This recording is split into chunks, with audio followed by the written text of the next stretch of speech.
યાત્રામાં આંબેડકર સમાજના ઘણા ભાઈઓ બહેનો જોડાયા હતા. માંદરવાજા આંબેડકર પ્રતિમાને હાર પહેરાવી આ યાત્રાનું પ્રસ્થાન કરાવી હતી. શહેરના વિવિધ વિસ્તારોમાં આ યાત્રા ફરી ડિંડોલી મુકામે પૂર્ણ કરવામાં આવી હતી. આ યાત્રાના આગેવાન કુણાલભાઈ દાસ સોનવણીએ જણાવ્યું હતું કે બંધારણમાં દરેકને સમાન અધિકાર આપવા હોવા છતાં બંધારણનો અમલ કંઈ જ થતું નથી તેનું દુઃખ છે.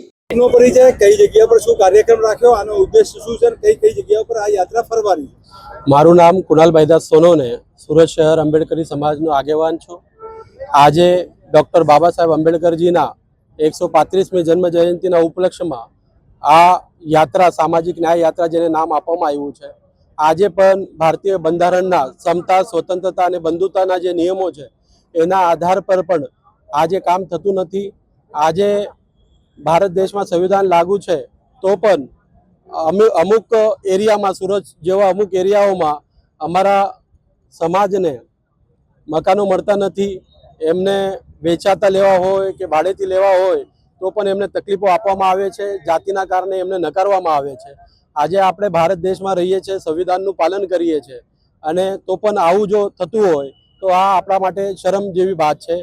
ભગવાન બુદ્ધએ માનવતાનો સંદેશ આપ્યો કે બધા માણસ એક સમાન છે અને એના પ્રમાણે આપણે બધાને ચાલવું જોઈએ. આજે અમારે ના છૂટકે આ એક સામાજિક ન્યાય યાત્રા અમારા હક્કોના માટે અમારે કાઢવી પડી છે. આજે આ યાત્રા બાબા સાહેબના સ્ટેચ્યુ પાસે રિંગ રોડથી પ્રયોગશાળા સર્કલ સુધી ડિંડોલી જશે અને ત્યાં સમાપન થશે. કેટલાક લોકો જોડાયેલા છે અને રૂટ શું છે આમથી? માન દરવાજા રિંગ રોડ બાબા સાહેબના પ્રતિમાથી આ રેલી ચાલુ થવાની છે અને સમાપન ડિંડોલી.